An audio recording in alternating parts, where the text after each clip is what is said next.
For more, we're joined by Ebong Eka, a global markets analyst.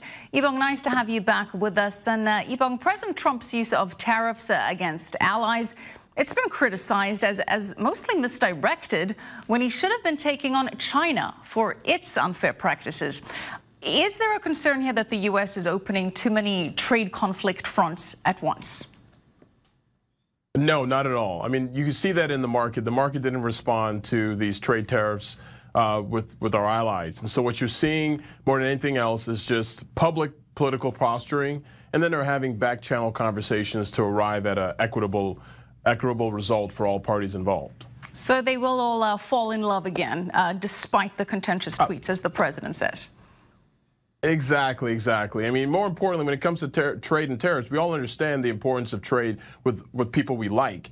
Now, the other thing is Trump ran on the idea of economic protectionism and not being taken advantage of. And that's what he keeps pounding on every single time he's on air, on TV, or wherever he's being quoted. He's pounding on the fact that that the U.S. has been taken advantage of over the last several years from our friends. Now, Ebong, ahead of the meeting, Macron tweeted that the other 6 countries could sign an agreement without the U.S. I mean, come on. The U.S. is the biggest economy in the world. U.S. GDP is, in fact, bigger than all of the G6 countries combined. So what was that? Macron just trying to play the Trump leverage game, like put a threat out there to see what happens? Exactly. To see the difference is this: when you're acting in a certain way that's not who you really are, it's very easy to see, just like you just noticed with President Macron. Now, Trump, he's known as someone who's unpredictable, who can say things off the cuff. And so him saying, I'll just put tariffs on everybody, people will start to believe him, except the market. But with that said, Macron is just saying whatever he's saying to protect his own, I guess, his own ego and France's pride. What do you actually expect to come out of this G7 meeting, if anything? Well, I'm not really exactly sure, because we know with Trump, he tends to stick to what he thinks is important for the U.S.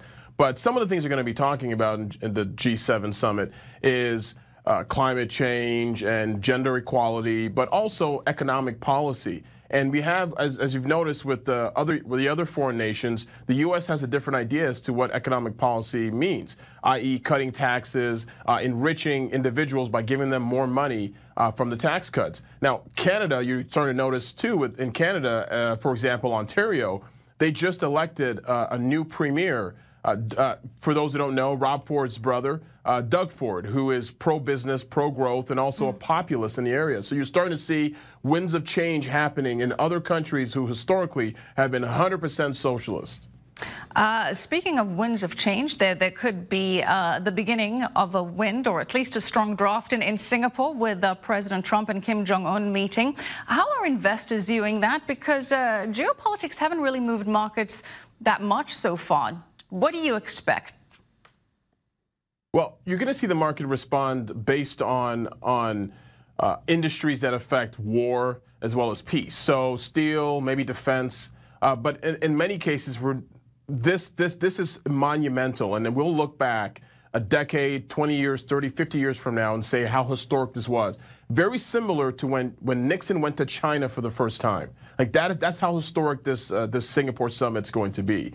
And so we'll see a longer play in the market as it relates to what happens based on what is discussed there, and if North Korea can denuclearize and destroy all their nuclear programs.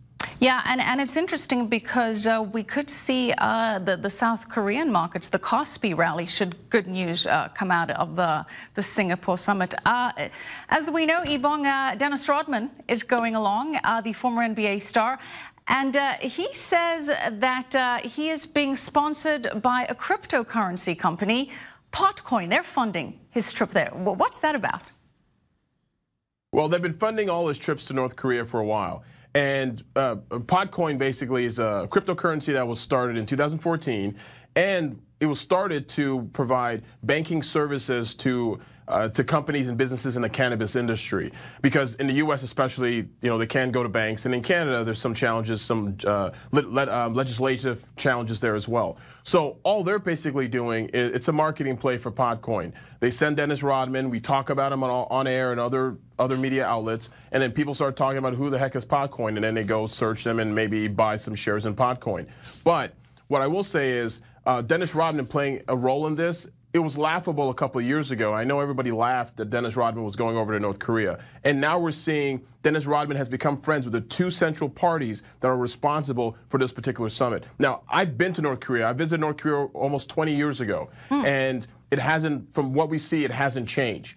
And so with that being said, this actually can be a huge change, a huge growth, not only from a peace perspective, and if they should all get the Nobel Peace Prize, but also from an economic perspective going forward. Yeah, very interesting, as you say, Dennis Rodman, the common denominator there. But I also want to circle back. What were you doing in North Korea 20 years ago, Ebong?